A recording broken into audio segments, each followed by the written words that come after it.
네, 오늘 배려하는 사랑이라는 말씀의 제목으로 함께 은혜를 나누고자 합니다. 우리가 1장에서는 이제 나오미와 함께 모압에서 유다 베들레헴으로 돌아온 룻에 대해서 함께 생각을 해보았습니다. 모든 것을 다 잃어버리고 깊은 절망 가운데 탄식하는 그런 나오미였는데, 그런 아무것도 없는 그 시어머니를 모시기 위하여서 룻이 함께 왔다는 그런 내용이었습니다. 그러한 룻의 사랑은 정말 하나님이 우리에게 베푸시는 그런 인내하심, 헤세드의 사랑이라고 우리가 말씀을 나누었습니다. 그 1장의 마지막은 22절에서 보리 추수 시작할 때 베들레헴에 이르렀더라로 끝이 났었고 1장이요. 그리고 나서 이제 2장에 돌아와서 오늘 2장의 말씀을 우리가 살펴보는데, 2장 맨 마지막은 23절에서 룻이 보아스의 소녀들에게 가까이 있어서 보리 추수와 밀 추수를 마치기까지 이삭을 주우며 그의 시어머니와 함께 거주하니라, 이렇게 끝이 납니다. 그러니까 이제 2장의 전체 내용은 이제 추수할 때가 시작이 되어서 또 추수하기가 마치기까지의 시간이 설정이 되어 있는 거고요. 그 안에서 이제 룻은 이삭을 주우며 또 주운 이삭으로 시어머니를 봉양하면서 살았다는 이야기입니다. 그래서 오늘 2장의 말씀을 살펴보는데, 먼저 2장 1절에서는 보아스라는 새로운 인물을 소개하면서 시작하고 있죠. 1절에서 나오미의 남편 엘리멜렉의 친족으로 유력한 자가 있으니 그의 이름은 보아스더라. 이렇게 새로운 인물이 등장하면서 이야기가 이제 새로운 국면으로 진행되어집니다. 이 보아스는 유력한 자라, 힘이 있는 자라, 부자였습니다. 강한 자였습니다. 나오미와 룻과는 이제 다른 차원에 있는 그런 사람이었죠. 그런데 이 사람이 어떻게 그 나오미와 룻을 배려하는 사랑을 보여주는지가 오늘 말씀의 초점이라고 할 수 있겠습니다. 보리 추수가 시작이 되는 상황이지만, 그리고 나오미는 이제 하나님께서 이 고향 땅에 이제 곡식을 주셨다라는 소식을 듣고 돌아왔습니다. 그러나 이 나오미의 형편은 그 소유권이 없는 상태, 이미 자기들이 과거에 소유했던 땅은 다른 사람에게 넘어갔고 이제 아무런 소유권이 없는 상태에 있습니다. 그 속에서 이들에게는 이제 생계가 막막한 그런 상황이었었죠. 그러나 이런 그 형편이 어려운 사회적인 약자들을 위해서 이미 구약 성경에서 법으로 정하여서 그들이 살 수 있는 길을 마련해 두셨습니다. 바로 레위기 19장 9절에 보면은요, 너희가 너희 땅에서 곡식을 거둘 때에 너는 밭 모퉁이까지 다 거두지 말고 내 떨어진 이삭도 줍지 말며. 추수할 때 아주 싹싹 쓸어서 다 가져가지 말고 밭에 모퉁이는 남겨두도록. 또 이렇게 이삭 곡식을 추수하다가 떨어진 이삭은 줍지 말고 어떻게 해요? 바로 가난한 사람 위에 남겨두라는 거죠. 그래서 10절에서도 계속해서 내 포도원의 열매를 다 따지 말며 내 포도원에 떨어진 열매도 줍지 말고, 같은 맥락이죠. 그러면서 가난한 사람과 거류민을 위하여 버려두라. 나는 너희의 하나님 여호와니라. 이미 말씀으로 이들이 살아갈 수 있는, 정말 없는 사람들도 그 하나님의 땅에서, 하나님의 약속의 땅에서 살아갈 수 있는 길을 마련해 두신 겁니다. 그런데 우리가 지금 이 말씀을 나누고 있는 이 말씀의 배경이 사사시대였습니다. 사사시대는 각 사람이 자기의 소견에 옳은 대로 행하는 시대였었고, 하나님도 없이 그렇게 자기가 원하는 대로 또 이기적인 욕심으로 자기 개인적인 감정으로 그렇게 살아가던 그런 시대였습니다.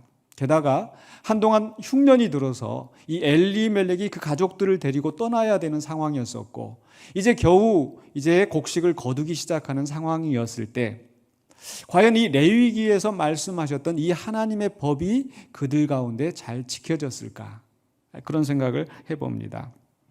아마 많은 사람들이 자기 양식을 챙기느라 급급하여서 또 하나님의 말씀은 저버리고 그렇게 살았을 수도 있습니다. 근데 그 속에서 이 보아스는 다른 특별한 사랑을 보여주고 있는 거죠.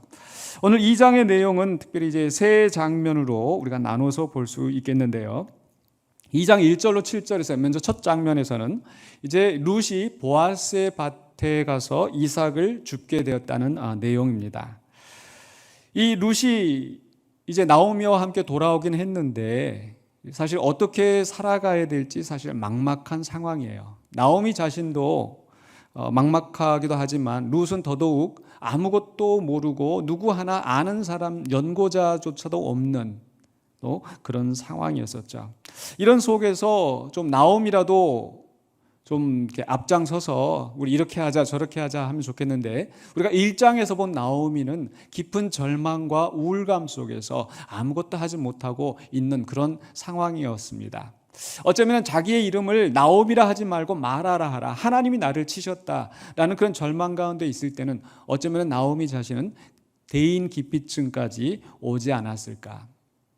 그런 속에서 룻은 자기라도 나서서 뭔가를 해야겠다 하고 생각이 들어서 이제 나오미에게, 시어머니에게 이제 묻는 겁니다. 내가 가서 밭으로 가서 이삭을 줍겠습니다. 어디로 가야 될지 막막한 이런 상태에서 룻은 바로 룻 2장 2절에 보시면 이렇게 이야기하죠. 모압 여인 룻이 나오미에게 이르되 원하건대 내가 밭으로 가서 내가 누구에게 은혜를 입으면 그를 따라서 이삭을 줍겠나이다. 정말 사람들이 레위기에 정한 법대로 그대로 행하지 않고 자기의 책임을 다하지 않고 오로지 지금의 상황은 정말 그 사람들이 은혜를 베풀고 자발적으로 호의를 베풀지 않으면 살 수 없는 그런 형편에서 이제 내가 누군가를 만나서 그 사람이 내게 은혜를 베푸면 이삭을 줍겠습니다. 나오미는 짧게 내 따라 갈지어다. 그냥 툭 한마디 뱉고 마는 것 같습니다. 이런 속에서 이제 룻이 이제 길을 나서서 왔습니다. 그래서 3절에 계속 보면요. 룻이 가서 베는 자를 따라 밭에서 이삭을 줍는데 우연히 엘리멜렉의 친족 보아스에게 속한 밭에 이르렀더라. 바로 2장 1절에서 소개했던 그 보아스의 밭에 룻이 가게 되었다라는 거죠. 그런데 여기서 우연이라고 되어 있는데 과연 이게 우연일까? 그러니까 우연이라고 했었을 때는 우리가 보통 생각할 때 그냥 아무런 이유 없이 이 일이 이루어졌다라는 거죠. 그러나 성경에서는 아무런 그 이유 없이 그냥 일어나는 일은 없습니다. 그저 막연하게 일어나지 않고 사실은 이 우연이라고 말했을 때는 정확한 의미의 뜻은 인간이 의도하지 않고 룻이나 보아스나 그 어느 누구도 이런 상황이 전개해 드리라는 것을 알지 못하고 있는 상태에서 바로 보아스의 밭에 이르렀다는 거죠. 그럼 어떻게 해서 그 룻이 보아스의 밭에 이르게 되었을까요? 이 우연이라는 말 이면에는 바로 하나님의 섭리하심이 있었다라는 겁니다. 바로 인간의 의도나 계획이 아니라 하나님께서 섭리하셔서 지금 룻은 보아스의 밭으로 인도되었습니다. 그래서 2장 4절에서도 보면 마침 보아스가 이 모든 상황들을 주관하시고 또 역사하시는 하나님이 계시는 거죠. 그래서 마침 룻이 그 이삭을 줍는 그런 상황에서 마침 보아스가 베들레헴에서부터 와서 베는 자들에게 이렇게 이야기합니다. 여호와께서 너희와 함께 하시기를 원하노라. 또 이제 또 종들이 그 밭에서 이삭을 추수하던 사람들이 이제 보아스에게 또 인사를 하고 이렇게 해서 가는데 그때 이제 그 룻이 아마 보아스의 눈에 이제 들어왔던 것 같습니다. 못 보던 사람이 있기 때문에 이제 저 사람은 누구인가라고 묻죠. 이 상황만 보더라도 보아스도 룻이라는 나중에 이야기 보면은 그 나오미와 함께 이방 여인이 왔다는 건 알지만은 그 룻이 이 사람이구나 하는 것을 좀 모르는 상황이에요. 그러니까 사실은 룻도 보아스를 모르고 보아스도 정확히 룻에 대해서 모르는 상황에서 이 만남이 이루어진 거죠. 그런 속에서 이 사람들이 룻에 대해서 설명을 합니다. 바로 나오미와 함께 모압 지방에서 돌아온 모압 소녀입니다. 이방 여인이라는 내용이죠. 사실 이 이방 여인이기 때문에 더 약할 수밖에 없는, 약자일 수밖에 없는 그런 형편입니다. 계속 이 성경의 저자는 이 룻을 가리켜서 모압 여인이다, 모압 여인이다 이렇게 설명을 하고 붙이고 있어요. 바로 이런 모압에서 온 이방 소녀인데 바로 7절에서 바로 그 이삭을 죽게 해달라라고 이제 허락을 구하여서 아침부터 와서 잠시 집에서 쉬내 지금까지 계속 하고 있습니다. 그러니까 실제로 이삭을 주었는지 안 주었는지는 모르겠어요. 아마 허락을 요청을 했는데 아마 그 허락이 떨어졌는지 안 떨어졌는지 사실 이 말만 봐가지고는 우리가 알 수 없는 상황인 거죠. 어쩌면 사환들 입장에서는 지금 자기들 임의대로 그렇게 허락할 수 없는 상황이고 마침 그때 주인이 왔기 때문에 지금 이 상황을 우리가 머릿속에 상상을 해본다면은 지금 이제 이삭을 죽게 하소서라고 했는데 사환 입장에서는 내가 주인이 아니기 때문에 내가 결정할 수가 없다. 그런데 룻은 이제 엄마 그 옆에서 그냥 서서 기다리고 있는 그런 상황인 것 같습니다. 그럴 수도 있다라는 얘기죠. 그래서 아침부터 와가지고 지금 하루 종일 어떻게 하면 이 이삭을 주워갈 수 있을까라고 지금 기회만 기다리고 있는 그런 형편이라는 거죠. 자, 그리고 나서 이제 두 번째 장면으로 넘어가는데 바로 이 룻이라는 것을 알고 보아스가 이제 8절로 16절에서는 이 룻이 그 이삭을 죽도록 허락을 하면서 룻을 선대하는 그런 장면이 나옵니다. 바로 이제 8절에서 보아스가 이제 주인으로서 룻에게 이삭을 죽도록 허락하는 거죠. 8절에 보시면은요. 보아스가 룻에게 이르되 내 딸아 들으라. 이삭을 주우러 다른 밭으로 가지 말며 여기서 떠나지 말고 나의 소녀들과 함께 있으라. 그저 이삭을 줍는 것만 이야기하는 것이 아니라 다른 밭으로 갈 필요 없고 여기에서 이삭을 주우라라고 이야기하는 거죠. 바로 이제 룻에게 기회를 보장해 주는 겁니다. 룻의 입장에서는 지금 누구에게 은혜를 입고 오늘은 어디에 가서 곡식을 주울까? 또 한 곳에서만 계속 곡식을 주우면 또 눈치 볼 수 있으니까 여기저기 떠다니면서 지금 어떻게 구걸을 하면서 살아야 되는 형편인데 지금 보아스는 룻에게 다른 데 갈 필요 없이 여기에서 이삭을 주우라라고 기회를 주는 거죠. 눈치를 보지 않고 이삭을 마음껏 주울 수 있도록 바로 보아스가 허락을 하는 겁니다. 그러면서 9절에 계속해서 그들이 베는 밭을 보고 그들을 따르라. 내가 그 소년들에게 명령하여 너를 건드리지 말라 하였느니라. 건드리지 말라. 물론 이제 일을 하다가 보면은 성적으로 희롱할 수도 있고 또는 지금 이제 귀찮다고 또 쫓아낼 수도 있고 또 물리적으로 어떤 폭력을 행할 수도 있는 이방 여인이기 때문에 함부로 이 사환들이 대할 수도 있는 그런 위험한 상황인 거죠. 그런 속에서 보아스는 이 소년들에게 너를 건드리지 말라. 안전하게 일을 할 수 있도록 보장을 해주는 겁니다. 또 계속해서 목이 마르거든 그릇에 가서 소년들이 길어온 것을 마실지니라. 일을 하다가 보면 분명히 목이 마를 터인데 언제 또 가서 또 물을 길어서 마시고 그럴 수가 없는 거죠. 그래서 지금 내 소년들이 길어온 그 물을 마시라라고 하는 것은 바로 집안 식구처럼 같이 일하는 동등한 그런 권리가 있는 사람으로서 그 복지를 지금 챙겨주는 겁니다. 상당히 세세한 부분까지 보아스는 지금 배려를 해주고 있는 거죠. 룻이 겪을 수 있는 룻의 불안함과 룻의 처지를 잘 살펴서 그에게 필요한 것을 채워주는 배려하는 사랑을 보여주는 거죠. 이런 말을 듣고 룻이 깜짝 놀랍니다. 그저 이삭만 죽게 해줘도 감지덕지할 판에 다른 데 갈 필요 없이 추수가 끝날 때까지 여기 있어라. 또 그 소년들이 너를 건드리지 못하도록 내가 말해뒀다. 또 그 물을 함께 마시라. 이건 파격적인 대우인 겁니다. 룻이 깜짝 놀랐어요. 그래서 10절에 룻이 엎드려 얼굴을 땅에 대고 절하며 그에게 이르되 나는 이방 여인이거늘. 사실 이게 룻의 형편인 겁니다.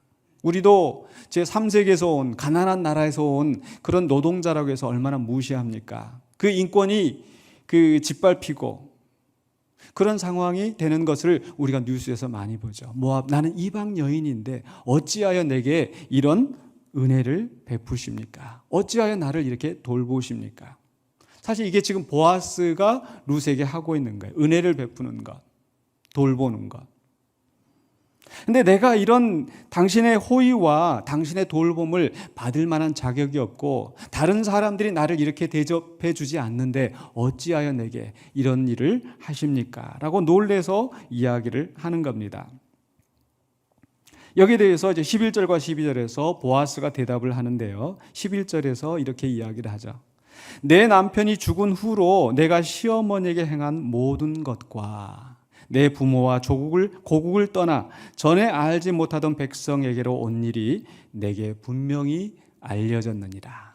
바로 룻이 했었던 그런 신실한 사랑, 시어머니를 향하여 베풀었던 그 인애, 그 헤세드, 그것을 듣고 내가 참 감동을 받았었다. 이것은 바로 룻에 대한 칭찬인 거죠. 룻을 인정하는 거죠. 그러면서 12절에 가서 여호와께서 내가 행한 일에 보답하시기를 원하며 이스라엘의 하나님 여호와께서 그의 날개 아래 보호를 받으러 온 내게 온전한 상 주시기를 원하노라 하는지라. 룻을 향하여서 축복하는 겁니다. 이방 여인이지만은 바로 너의 그 선한 행위, 그것을 하나님께서 그저 넘기지 않고 갚아주시기를 원한다. 룻을 축복하는 거야. 룻의 그런 신실한 사랑을 칭찬하면서 룻을 축복하면서 어쩌면 룻에게 하는 말은 너는 이만한 친절을 받을 만해. 너는 그런 자격이 있어. 이방 여인이라고 너무 낙심하지 말고 너무 주눅들어 있지 마. 너는 우리 이스라엘 사람보다 더 신실해. 우리 하나님께서 너를 더 축복해 주시고 너에게 복을 내려주실 거야. 근데 사실 이 말 속에서 가만 보면은요, 또 우리가 생각할 것은 바로 지금 보아스는 하나님께서 너에게 상 주시고 복 주시기를 원하노라 하고 있는데 그 실제로 지금 룻이 누구를 통해서 상을 받고 복을 받고 있습니까? 보아스를 통해서. 그러니까 보아스는 그냥 말만 하는 것이 아니라 실제로 룻을 선대함으로써 바로 하나님의 도구가 되어서 그 하나님이 룻에게 주시고자 하는 복을 지금 부어주는 겁니다. 복의 통로가 되고 있는 거죠. 이렇게 모든 것을 하나님께 돌리고 하나님의 상급이라고 겸손하게 지금 보아스는 이야기를 하고 있습니다. 우리가 자칫하면은 다른 사람을 도와준다고 하면서 이거 내가 하는 거야. 내 은혜를 잊지 마. 이렇게 자기를 내세울 때가 있는데 보아스는 그렇게 하지 않았다는 거죠. 그런 속에서 이 보아스가 하는 말을 듣고 룻은 더 감격합니다. 그래서 13절에서 룻이 이렇게 응답을 하죠. 내 주여 내가 당신께 은혜 입기를 원하나이다. 처음 시작할 때 2절에서부터 내가 누구에겐가 은혜를 입거든, 은혜를 받거든 이렇게 시작을 했는데 정말 이렇게 은혜를 받게 될 줄을 꿈에도 상상하지 못했었는데 바로 당신의 눈에 은혜 입기를 원합니다 라고 하면서 나는 당신의 하녀 중에 하나와도 같지 못하나 당신이 이 하녀를 위로하시고 마음을 기쁘게 하는 말씀을 하셨나이다. 룻의 마음이 얼마나 위로가 되었을까요? 나오미와 함께 이곳에 왔을 때 정말 아무런 희망도 없고 절망 가운데서 그저 이 시어머니를 버려둘 수 없다라는 그 마음 하나만 가지고 왔는데 참 막막한 이런 상황 속에서 지금 이렇게 힘들게 살아가고 있는데 이 보아스의 따뜻한 말, 위로의 말, 이 소녀를 기쁘게 하였습니다. 보아스는 힘이 있는 사람이었습니다. 밭을 소유하고 있는 사람이었었고 많은 종을 거느린 사람이었습니다. 룻은 이방 여인, 과부, 아무런 힘도 없는 여인이었는데 보아스는 그에게 하나님의 상이 있을 것을, 너의 참 효행이 참 지극하다, 정말 대단하다 라고 룻을 높여주는 거죠.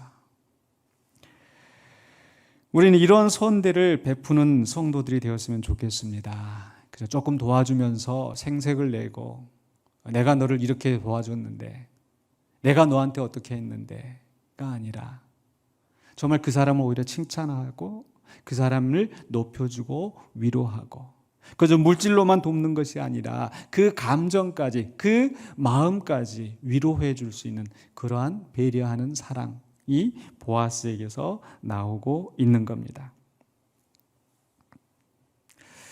근데 거기에서 끝나는 것이 아니라 14절, 15절로 넘어가면은 보아스는 거기서 한 걸음 더 나아가서 극진한 사랑을 룻에게 보여줍니다. 바로 14절에 보니까 이제 식사 때가 되어서 이 룻을 그 식사 자리에 오게 해서 그 음식을 나누어 주고, 그래서 룻이 그 음식을 아주 배불리 먹고 남을 정도로 되었다라는 거죠. 참 룻의 입장에서 생각을 해본다면은 이방 여인이 와가지고 지금 사람들이 이제 옹기종기 모여서 식사하고 있을 때 룻은 어땠을까요? 식사 자리에 끼지도 못하고 참 어색했을 것 같아요. 근데 주인이 보아스가 룻을 불러가지고 우리 함께 먹자.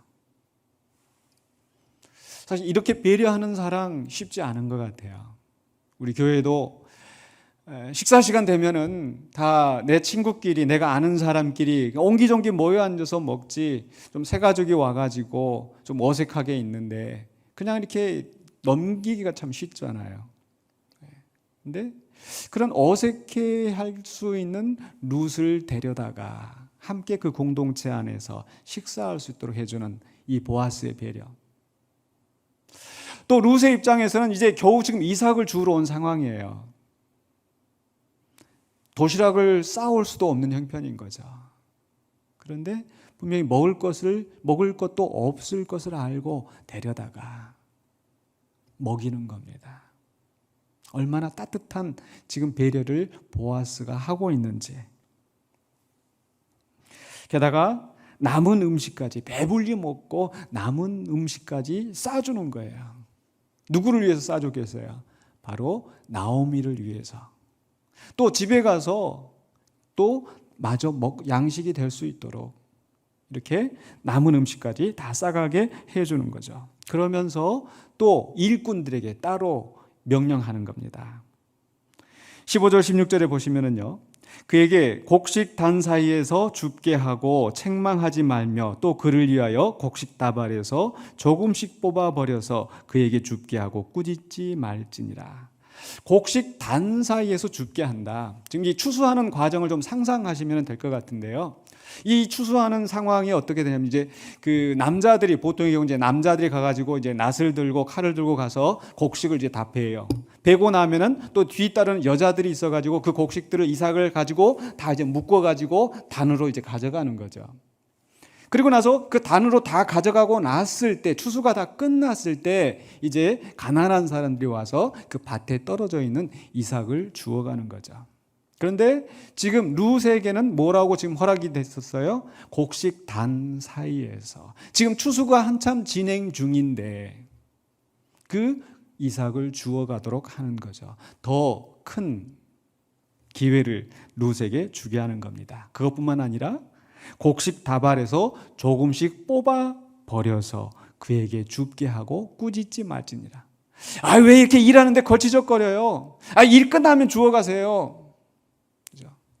만약 우리가 뭔가 이렇게 예를 들어서 이사를 하고 있는데 이 박스, 이게 폐지가 나와요. 그러면은 이 폐지를 또 주워 가지고 그 하는 사람이 이게 폐지 주워가고 있으면, 이거 이사 다 끝나고 나서 이렇게 해가요. 왜 이렇게 걸치적거리게? 이렇게 하지 말라는 거예요. 룻이 자존심 상하지 않도록 충분히 곡식을 가져갈 수 있도록 오히려 일부러 곡식을 조금씩 뽑아 버리게 할 정도로 풍족한 도움을 주는 겁니다. 예수님 말씀하셨던 것처럼 구제할 때에 오른손이 하는 것을 왼손이 모르게 하라.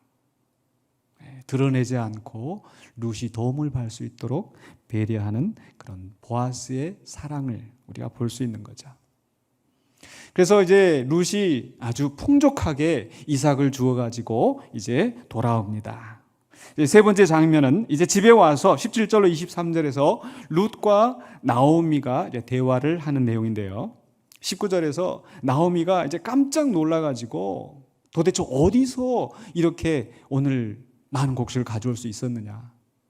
룻도 그냥 나오미도 룻이 곡식 주우러 간다고 했었을 때, 이삭 주우러 간다고 했을 때 그거 주워봐야 얼마나 될까? 그래, 따라가라. 그저 이렇게 그냥 툭 뱉어놓고 보냈는데 돌아올 때 보니까 한 에바쯤 가지고 왔더라. 성경 해석하는 책들 찾아보니까 1년의 양식에 한 두 사람이 먹을 한 3분의 2 정도? 또는 아주 맥시멈으로 최대한으로 계산을 하면 거의 1년에 각 먹을 수 있을 만한 그런 양식을 가져왔다. 이렇게 이야기를 하더라고요. 그러니까 깜짝 놀라 하루 동안에 이런 엄청난 그런 양식을 거두온 것을 보고, 야, 너 정말 누구에겐가 은혜를 입거든 그렇게 곡식을 이삭을 줍는다고 하더니 오늘 정말 대단한 사람을 만나서 이런 은혜를 받았구나. 그러면서 19절에서 시어머니가 그에게 이르되 오늘 어디서 주었느냐 어디서 일을 하였느냐 너를 돌본 자에게 복이 있기를 원하노라. 너를 돌본 자. 그렇죠? 보아스가 그렇게 룻을 돌봤는데 사실 아직 나오미는 지금 누가 했는지 모르는 상황이에요. 그런 속에서 너를 돌본 그 사람에게 하나님께서 상 주시기를 원한다. 복이 있기를 원한다. 그랬더니 이제 룻이 바로 오늘 일하게 한 사람의 이름은 보아스입니다 라고 이야기하는 거예요. 나오미는 알고 있잖아요. 보아스? 우리 남편의 친족? 깜짝 놀래가지고. 그래서 20절의 상반부에 보면은요, 나오미가 자기 며느리에게 이르되 그가 여호와께로부터 복받기를 원하노라. 그러면서 하는 말이 그가 살아있는 자와 죽은 자에게 은혜 베풀기를 그치지 아니하도다 하고 은혜가 나오죠. 근데 사실 이 히브리어 원어에 앞에서 룻이 내가 누구인가 은혜를 입거든 또 당신에게 은혜 있기를 원하나이다 이렇게 이 은혜하고 지금 이 나오미가 말하는 은혜하고 사실은 다른 단어예요. 앞에서는 이 사실 룻은 이방 여인이기 때문에 제 생각은 아마 이 히브리인들이 말하는 그 헤세드라는 걸 잘 몰랐을 것 같아요. 그러니까 앞에 있는 그 은혜라고 하는 것은 헨이라고 하는 단어인데 호의, 친절. 내가 누군가 나에게 친절을 베푼다면, 누군가 나에게 호의를 베푼다면 그저 호의로만 생각을 했는데 나오미는 그것을 그가 은혜 베풀기를 그치지 아니하였다라고 했었을 때 이 은혜는 바로 헤세드라는 단어를 쓰고 있어요. 언약의 신실한 사랑, 하나님이 베푸시는 사랑. 그래서 오늘 제가 말씀의 제목을 베푸는, 배려하는 그런 사랑. 그건 보통 사랑이 아니야. 보아스가 했다면은, 보아스는 정말 우리 친족인데 그 친족으로서 우리에게 베푸는 그 친족으로서 그 의무를 다하는 그런 헤세드, 하나님께서 우리에게 주신 그 언약의 신실한 그 사랑을 베푸는 거구나. 나오미는 감격을 하는 거예요. 여기서 또 재미있는 것은요, 그러니까 은혜 베풀기를 그치지 아니하였다. 그치지 아니하였다는 단어도 사실 이게 아잡이라는 단어가 그 동사인데 보아스라는 이름을 보아즈에다 단어만 앞뒤로 이렇게 조금만 바꾸면은 아잡이 돼요. 스펠링을 앞으로 바꾸면. 그래서 보아스가 아자브하지 않았구나. 이게 언어 유희를 하는 거죠. 보아스는 그 은혜를 그치지 아니하였다. 물론 어떤 주석가들은 여기서 이 그는 바로 하나님이다 이렇게 해석을 하는 사람도 있지만은 제가 보기에는 이 맥락 속에서는 보아스를 가리키면서 보아스가 살아있는 자와 죽은 자에게 은혜 베풀기를 아자브 그치지 아니하였다. 물론 살아있는 자라고 하는 것은 바로 나오미와 룻을 이야기하는 것일 테고 죽은 자라고 하는 것은 바로 그 엘리멜렉 친족에 남겨진 과부들을 돌아보고 있는 그 보아스의 헤세드를 이야기하는 겁니다. 여기서 저는 이 보아스 2장에서 보아스의 헤세드와 1장에서 룻의 헤세드가 약간 다른 면이 있다는 것을 생각하게 되었습니다.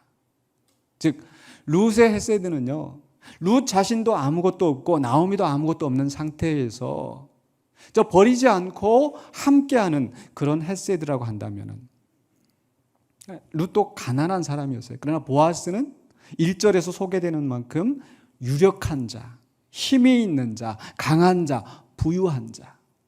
근데 그 부유한 자가 자기보다 훨씬 못하고 정말 그 밑바닥에 있는 인생이라 할 수 있는 그 사람을 무시하지 않고 헤세드를 베푸는 거죠. 어쩌면 힘이 있는 사람이 그 자기 능력을 가지고 자기의 여유 있는 돈을 가지고 여유 있는 재산을 가지고 가난한 사람을 도와주기가 쉬울 것 같지만 그렇지 않은 경우들이 더 많지 않습니까? 그렇기 때문에 정말 이 보아스가 보여준 헤세드도 정말 대단한 거라는 거죠. 그러면서 이 나오미가 덧붙이기를 20절 하반부에 나오미가 또 그에게 이르되 그 사람은 우리와 가까우니 우리의 친족이니 우리의 기업을 물을 자 중에 하나이니라 하니라. 굉장히 중요한 표현인데요. 기업을 물을 자. 바로 히브리어로 고엘이라고 하는 구속자, 구원자. 우리가 예수님을 가리켜서 구원자, 구속자, 대속제물 할 때 바로 그 기업 물을 자, 그 단어가 쓰입니다. 이 기업을 물을 자라는 것은 어떤 의미가 있는가? 누군가 어떤 사람이 가난해서 그 땅을 자기 기업을 팔 수밖에 없었을 때 그 친족이 가까운 친족이 그 값을 대신 치러주고 그 기업을 다시 물러오는 거예요. 그래서 기업을 물을 자. 다시 그 기업을 회복시켜주는 사람. 또 누군가 어려운 형편 속에서 종에게 팔려갔을 때 그 몸값을 대신 내주어서 그 사람을 해방시켜 자유롭게 하는 자. 이게 바로 그 기업 물을 자입니다. 하나님께서는 성경의 법을 통해서 바로 그 친족을 서로 돌아볼 수 있도록, 그래서 어려움 가운데 있는 사람, 종으로 팔려가거나 자기 기업을 빼앗긴 자, 자기 기업을 잃어버린 자가 다시 그것을 회복할 수 있도록 구원해 주는 사람, 구속해 주는 사람, 바로 그 사람이 기업 물을 자라는 거죠.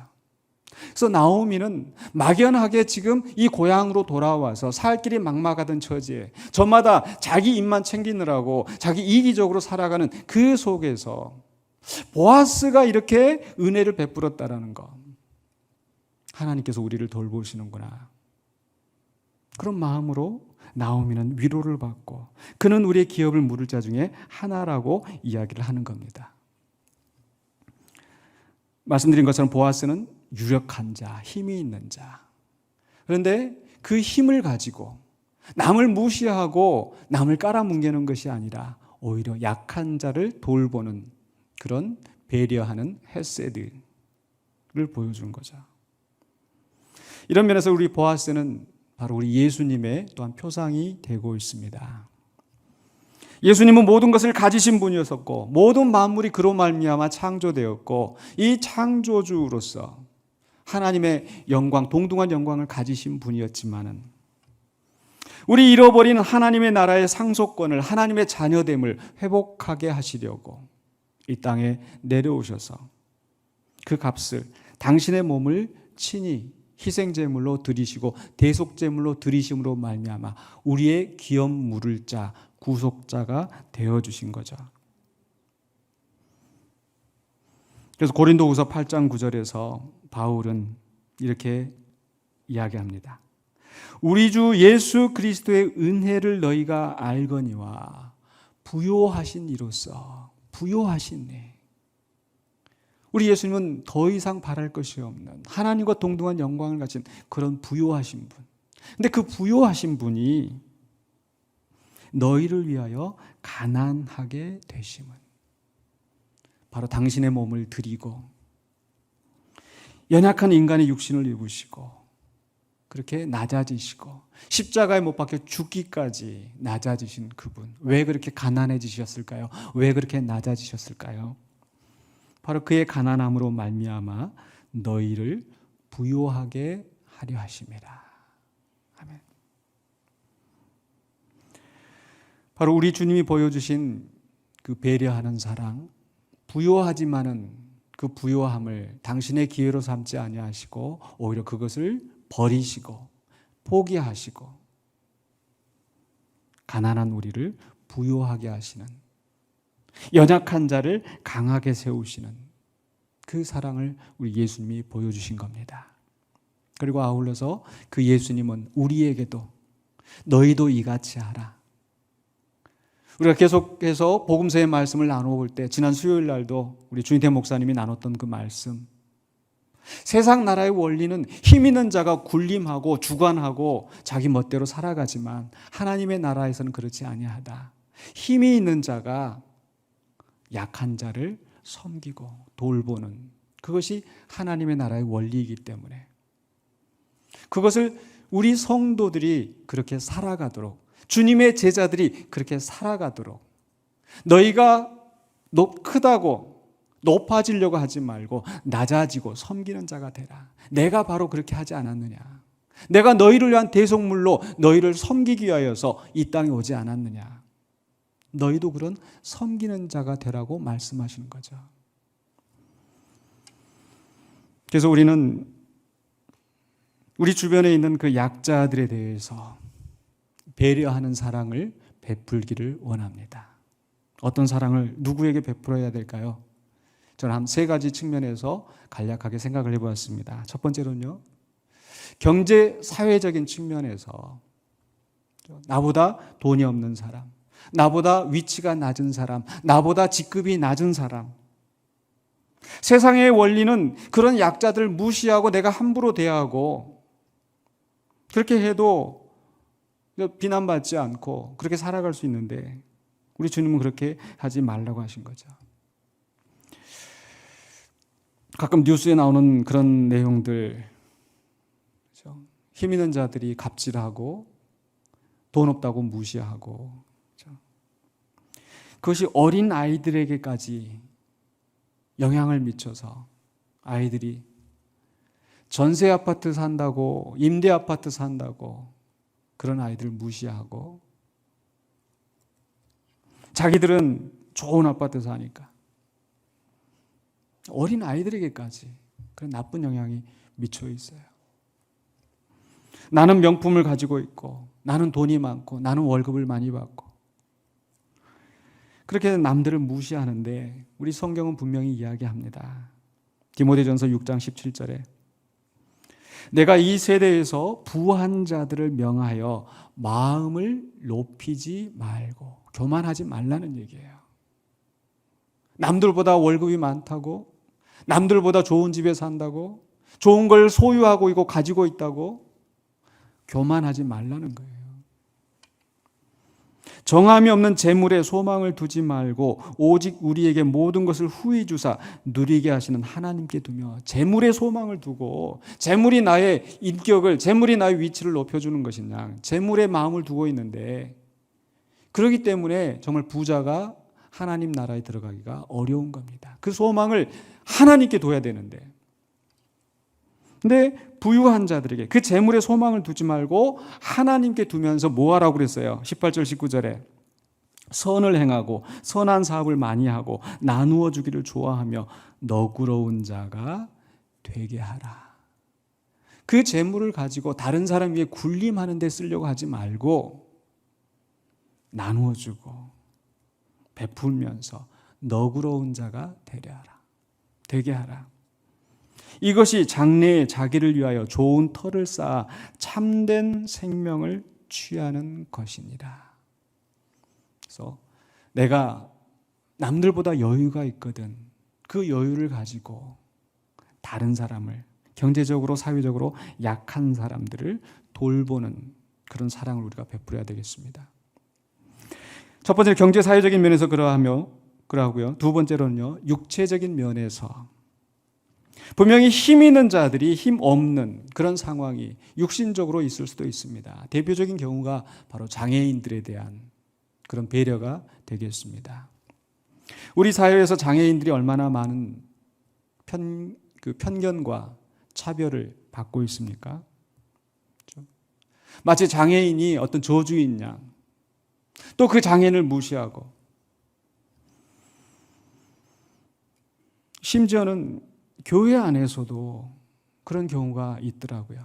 제가 마침 말씀 준비하는 가운데 엊그저께 SNS에서 그런 글을 보았는데요.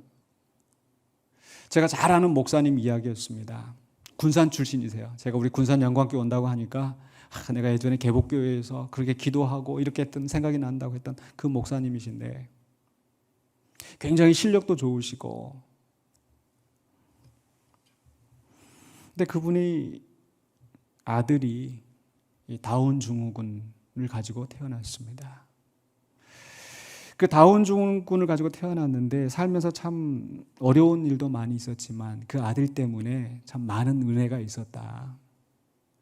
내 잘못된 신학을 교정할 수가 있었고, 내 이기적인 마음, 내 교만한 것들을 내려놓을 수가 있었고, 이런 얘기를 하는데 그 글 속에서 교회 청빙을 받게 되어서 다 이제 당회 안에서 다 통과된 상황인데 그 어떤 분이, 그 목사님이 그걸 잘라내기 위해서 제사장 집안에는 흠이 없어야 되는데 성경에 보면은 그렇게 흠이 있는 자가 이 제사장이 그 일을 못하도록 하는 부분이 있어요.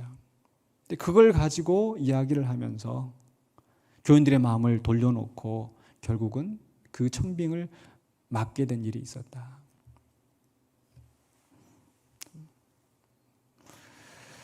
있을 수 없는 이야기입니다. 이 성경이 과연 그런 장애인에 대해서 차별을 이야기하는가? 그렇지 않습니다. 제사장이 흠이 없는 자로 봉사하게 하는 것은 그 사역을 온전히 감당할 수 있도록, 하나님의 완전하심을 나타낼 수 있도록 그건 특별한 조치이지, 성경의 원리는 결코 장애인들을 저주받은 자라, 멸시받은 자로 차별하지 않습니다. 레위기서 19장 14절에 이렇게 말씀이 되어 있어요. 너는 귀먹은 자를 저주하지 말며 맹인 앞에 장애물을 놓지 말고 내 하나님을 경외하라. 나는 여호와니라.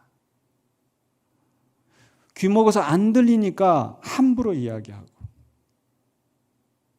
맹이니까 안 보이니까 그저 아무렇게나 대하고, 그러지 말라는 거죠. 차별하지 말라는 겁니다. 우리도 가끔 그 외국인 노동자들 못 알아듣는다고 막 그 함부로 이야기하고 욕설과 그렇게 하지 말라는 거죠. 근데 특별히 장애인들에 대해서 보호하게 하셨어요. 그래서 신명기 27장 18절에서는요. 맹인에게 길을 잃게 하는 자는 저주를 받을 것이라 할 것이요 모든 백성은 아멘 할지니라. 장애인들을 차별하면 안 돼요. 보살펴야 될, 우리의 관용을 베풀어야 될, 아니 우리 함께 더불어서 살아가야 될 공동체의 일원이고, 그를 함부로 대하였을 때 하나님의 저주가 있을 것이다 라고 선언하게 하시는 겁니다. 장애인은 결코 실패자나 낙오자가 아닙니다. 그도 역시 천하보다 귀한 한 생명이고 하나님이 귀히 여기시는 하나님의 자녀인 줄로 믿습니다.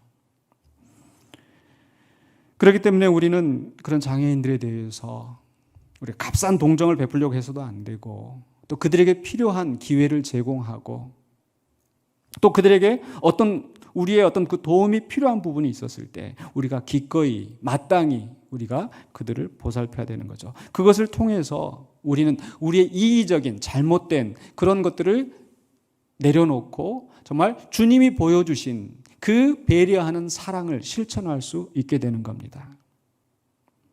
바로 그런 예수님의 모범을 따라갈 수 있도록 우리 주님께서 또 우리 가운데 허락하신 귀한 지체인 줄로 믿습니다. 그래서 우리 방금 전에 말씀드렸던 그 목사님이 바로 그 아들이 자기에게는 그런 존재였었다.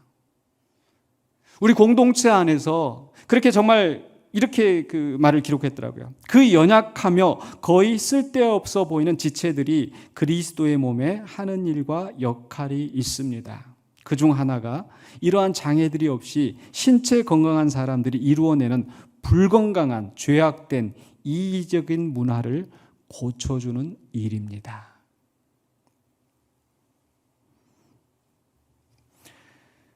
다른 예증도 있었는데 시간이 없기 때문에 그냥 넘어갈게요. 우리에게 아무것도 아닌 것처럼 그저 있으나 마는 것만 만화한 것처럼 보이는 작은 자라 할지라도 우리 예수님께서 지극히 작은 소자에게 한 것이 곧 나에게 한 것이라. 우리가 그들을 무시하고 그들을 차별했을 때 바로 예수님을 차별하고 예수님을 무시한 것이다. 우리 예수님은 그렇게 받아들이시고 그렇게 우리에게 말씀하셨어요.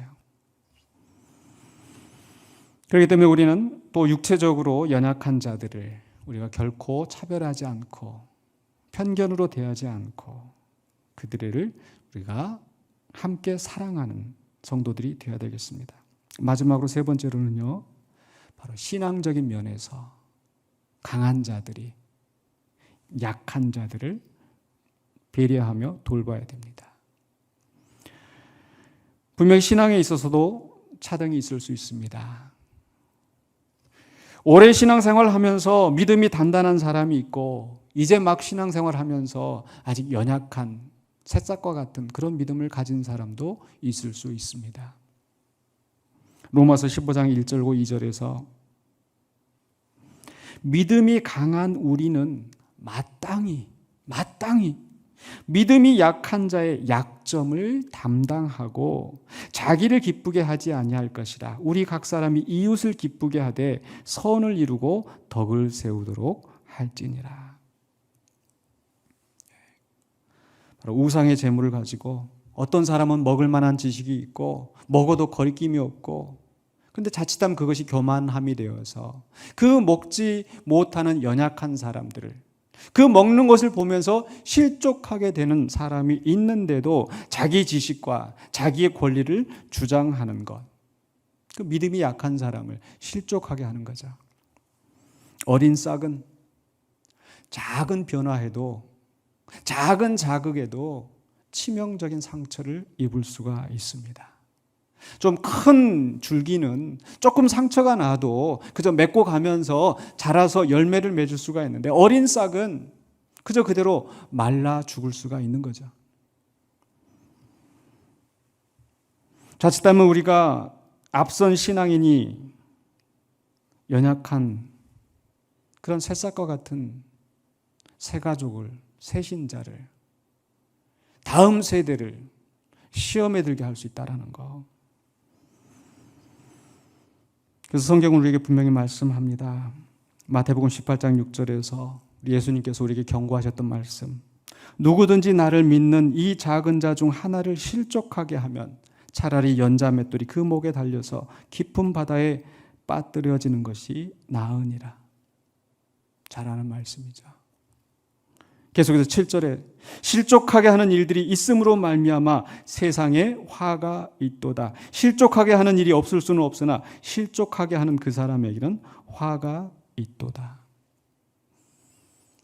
그래서 내가 믿음이 있다고 내 마음대로 내가 이 교회에서 신앙의 연수가 있다고 내 목소리를 크게 내면서 오히려 그것이 다른 사람들을 실족하게 하고 믿음이 약한 자들을 믿음에서 떠나게 만들 수도 있다면 우리가 절제해야 되지 않겠습니까? 지난주에도 제가 말씀을 나누는 가운데 참 교회 분쟁이 있는 가운데 중진들이 정말 이 교회의 역사에 오랫동안 함께하였던 그런 분들이 그저 교회 시끄럽다고 떠나는 거 참 마음 아프다 그런 말씀 드렸는데 그보다 더 마음 아픈 것은 우리 교회에 나오기 시작한 지 얼마 안 됐는데 믿음 생활 시작한 지 얼마 안 되었는데 그분들이 교회를 떠나고 신앙을 떠나려 한다는 말을 들었을 때 가슴이 미어지더라고요.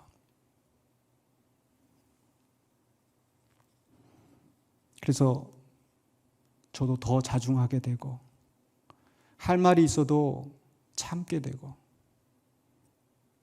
더 화내고 싶고 더 소리 지르고 싶고 외치고 싶어도 그분들 때문에 절제할 수밖에 없더라고요.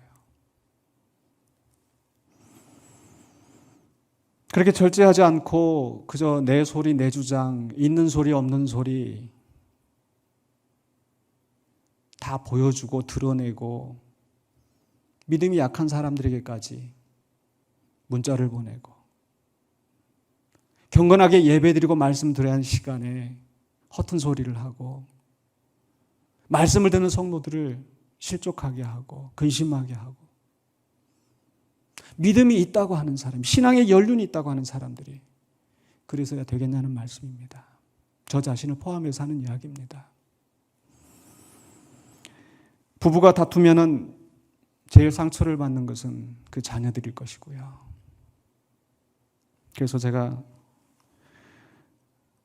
처음부터 말씀드렸던 것처럼 이런 다툼이 그 믿음이 약한 자들이 보고 실족하지 않도록 조심하십시다.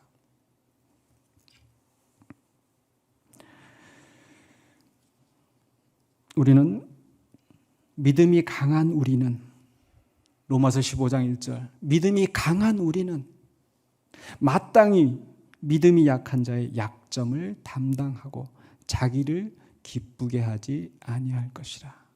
깊이 새겨야 되는 말씀인 줄 믿습니다. 이제 말씀을 마무리하려고 합니다. 보아스는 힘이 있는 자였지만 그 힘이 없는 룻과 나오미를 배려하는 헤세드, 그 사랑을 보여주었습니다. 힘의 원리가 작용하는 이 사사시대, 하나님의 법보다는 자기의 소견에 자기 눈에 좋은 대로, 자기 눈에 옳은 대로, 자기 하고 싶은 대로 힘을 가진 자들이 그렇게 살아가는 이 사사시대에 보아스는 하나님의 뜻을 따라서 바로 율법의 정신, 하나님을 사랑하고 이웃을 사랑하라고 하는 그 하나님의 뜻을 따라서 선을 가장 낮고 약한 룻과 나오미에게 베풀었습니다. 유리한 조건 때문에 오히려 그것이 장애가 될 수도 있었지만 보아스는 그것을 뛰어넘어서 자기의 힘으로, 자기의 능력으로 약자를 돌봐준 거죠. 예수님을 만났던 부자 청년이 너의 재산을 팔아서 가난한 자에게 주라고 하는 말을 듣고 근심하면서 돌아가겠다고 했는데 보아스는 그렇게 하지 않고 자기의 힘을 가지고 가난한 자를, 약한 자를 도와주었습니다. 그 선행으로 말미암아 하나님께서 룻에게 상 주시고자 하는 그 하나님의 뜻을 이루는 도구가 되었고 결과적으로 보아스 자신도 바로 그 다윗의 계보에 예수님의 계보에 오르는 그런 복을 누리게 되었습니다. 오늘 우리 성도님들도 우리가 남들보다 조금 더 유리한 조건이 있을 때 그 조건으로 나를 기쁘게 하는 그런 삶을 사는 것이 아니라 우리보다 연약한 자를 돌보면서 경제적으로, 사회적으로, 육체적으로, 또 신앙적으로, 정서적으로 그들을 도와가면서 함께 하나님의 나라의 공동체를, 백성을 이루어가는 신실한 저와 여러분 되시길 주의 이름으로 축원합니다. 기도하겠습니다. 거룩하신 아버지 하나님 은혜를 감사합니다. 연약하고 죽을 수밖에 없었던 우리를 구원하시려고 그 부요하신 우리 예수님께서 낮아지시고 우리를 구원하신 그 사랑을 기억합니다. 오늘 또한 그 사랑을 따라서 보아스가 룻에게 보여줬던 그 사랑을 우리가 기억하면서 우리도 또한 그 사랑을 베풀기를 원합니다. 때로 우리의 죄악된 마음 때문에, 이기적인 본성 때문에 우리가 남들 위해 군림하려 하고 남들보다 높아지려 하고 나 자신을 기쁘게 하는 그런 삶을 살아왔던 것을 고백합니다. 우리 자신의 욕심을 내려놓게 하시고 주님의 사랑을 본받아서 나보다 연약한 자를, 나보다 낮은 자를, 나보다 가난한 자를 돌봄으로 말미암아 하나님이 이 땅에 베푸시는 그 구원의 역사에 동참하는 신실한 주의 백성 되게 하여 주시옵소서. 예수 그리스도 이름으로 기도하옵나이다. 아멘.